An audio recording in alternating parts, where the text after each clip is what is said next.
Welcome to Mahaa Max. నేను మీ NSR. భారతీయుల్లో అత్యధికులు ఆరాధించే పవిత్ర గ్రంథం మహాభారతం.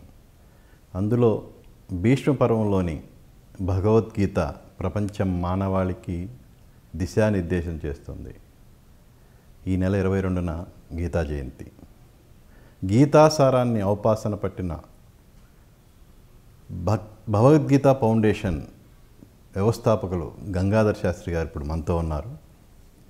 ఆయన ఇటీవల పాశ్చాత్య దేశాలలో పర్యటించి అక్కడ వాళ్ళందరికీ గీతాశాస్త్రాన్ని బోధించి వచ్చారు. సో వారితో మాట్లాడుతూ మనం కూడా కొంత గీతామృతాన్ని గ్రోలే ప్రయత్నం చేద్దాం. నమస్తే గంగాధర్ శాస్త్రి గారు. నమస్కారం. జై శ్రీకృష్ణ. చాలా చాలా సంతోషం. సజ్జనానాం దర్శనం పుణ్యం, సజ్జనానాం శ్రవణం పుణ్యం అంటారు.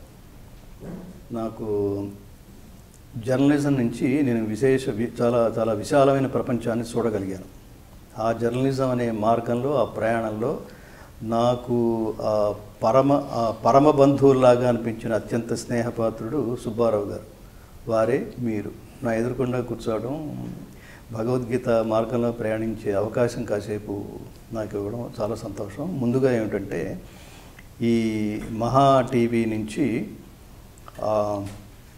గీతా జయంతి వేడుకల సందర్భంగా శ్రీకృష్ణ పరమాత్మ ప్రపంచానికి అందించిన జ్ఞాన సందేశాన్ని ఇదిగో ఈ భగవద్గీత రూపంలో మీకు ముందు అందిస్తూ తర్వాత ఇంటర్వ్యూలోకి వెళ్దాం.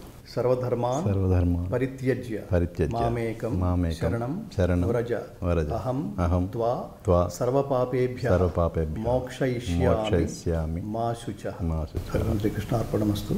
సంపూర్ణ శ్రీకృష్ణానుగ్రహ ప్రాప్తిరస్తు. Thank you. గీతా జయంతి సందర్భంగా ఈ భగవద్గీతను అందుకోవటం నాకు చాలా సంతోషంగా ఉంది. నిజానికి యాక్చువల్గా మీరు మా సహచర పాత్రికేయులుగా ఉన్నప్పుడు మేము మీలో ఉన్న ఆ గాన మాధుర్యాన్ని, అలా మీ సంగీత పరిజ్ఞానాన్ని చూసి మేము సినిమా ఇండస్ట్రీలో గంగాధర్ గారు అత్యున్నత స్థానాలకు వెళ్తారనే ఒక అభిప్రాయాన్ని ఏర్పరచుకున్నాం. ఆల్ ఆఫ్ సడన్ మీరు పాత్రికేయ అంటే సినిమా పాత్రికేయ వృత్తిని వదిలి భగవద్గీత వైపు మలటానికి ప్రత్యేకమైన రీజన్ ఏంటి? రీజన్ ఏం లేదు, దీనికి ప్రత్యేకమైన రీజన్ ఏం లేదు. అంత యత్కృపాతమహం వందే పరమానంద మాధవం, దాన్ని నమ్ముతాను. పరమాత్ముడి ఆదేశం మేరకి, పరమాత్ముడి సంకల్పం మేరకి నేను ఈ మార్గంలోకి వచ్చాను అనుకుంటాను. నా ప్రయత్నం మీద రాలేదు. దీనికి ఏదైనా మనకేదో కొన్నిటి కారణాలు వెతుక్కుంటాం, కానీ దైవ కారణం వేరు, దైవ సంకల్పం వేరుగా ఉంటుంది. ఊరికే ఫిజికల్గా వెతుక్కుంటాం. కానీ ఎలా వెతుక్కుంటే నాకు దొరికిన కారణం ఏమిటంటే 2 కారణాలు.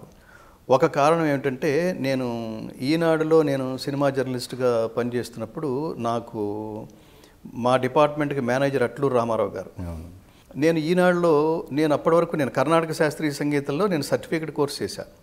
మా ఊళ్ళో ఉన్నప్పుడు నేను ఏదో పాటలు పాడుతుండేవాడిని. ఎంత పాటలు పాడుతున్నా కూడా వాడిని గాలి పాటగాడని, సినిమా పాటలు పాడినంతకాలం జస్ట్ సినిమా పాటలకు ఎక్స్పైరీ డేట్ ఉంటుంది కాబట్టి ఆ పాటలు పాడేవాడిని గాలి పాటగాడుగా అనడం. గాలి పాటలు పాడుతూ ఉంటాడు, ఏదో తిరుగుతుంటాడు అని మా ఊళ్ళో అనడం నేను విన్నా.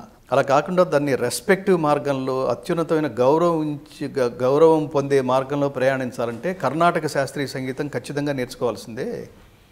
కానీ దానికి కొన్ని చూస్తుండేవాళ్ళం. మంగళంపల్లి బాలమురళీకృష్ణ గారు సినిమా పాటలు పాడారు, బాలసుబ్రహ్మణ్యం గారు సినిమా పాటలు పాడారు. కానీ బాలమురళీకృష్ణ గారు ఎదురుపడ్డప్పుడు, వీళ్ళిద్దరు ఒకరికొకరు ఎదురుపడ్డప్పుడు ఎవరి కాళ్ళకి నమస్కారం చేస్తారు? బాలసుబ్రహ్మణ్యం గారు, మంగళంపల్లి. దేనికి? కర్ణాటక శాస్త్రీయ విద్వాంసుడు కాబట్టి. సీనియారిటీ అనేది కూడా పక్కన పెట్టండి. కాబట్టి శాస్త్రీయత రంగరించందే ఏ కళకి గౌరవం దక్కదు అనేది నేను బాల్య దశలోనే తెలుసుకున్నాను. కానీ మా ఊళ్ళో అట్లా ఫెసిలిటీస్ ఏమీ లేకపోవటం కారణంగా శాస్త్రీయ సంగీత విద్వాంసుడిగా నేను ఎదగడానికి కావాల్సిన అధ్యయనం చేసే అవకాశం మా పల్లెటూళ్ళలో అవనగడ్డ, కృష్ణా జిల్లా, విజయవాడ దగ్గర ఆ ఊళ్ళో లేకపోవడం కారణంగా, ఒకవేళ అడపాదడప ఎక్కడన్నా ఉన్నా కూడా ఇప్పటికి పాటల విషయంలో ఇప్పుడు మనకి ఈ పాడుతాదిగా వచ్చిన తర్వాత, ఇతరత్ర కార్యక్రమాలు వచ్చిన తర్వాత పర్లేదు, దీన్ని పట్టుకున్నా కూడా మనం కొంత లైఫ్లో సెటిల్ అవ్వచ్చు, ఈ మార్గం కూడా మనకి కూడు పెడుతుందనే ఇదేదో మనకి ఈ మధ్యన మనకు కనపడుతుంది. అది ఆ రోజుల్లో అయితే పాటలు పాడితే మా నాన్నగారు దాదాపుగా కొట్టేంత పని చేసేవాడు. పాటలు కూడిపెట్టవరా, చదువుకునేవాడవరా, ఆ తెలివితేటలు చదువులో చూపించు అంటుండేవాడు ఆయన. సో అలా అనుకుని నేను శంకరాభరణం ప్రభావానికి లోనై ఘంటసాల గారి స్ఫూర్తితో హైదరాబాద్ వచ్చాను కర్ణాటక శాస్త్రీయ సంగీతం నేర్చుకోవడానికి.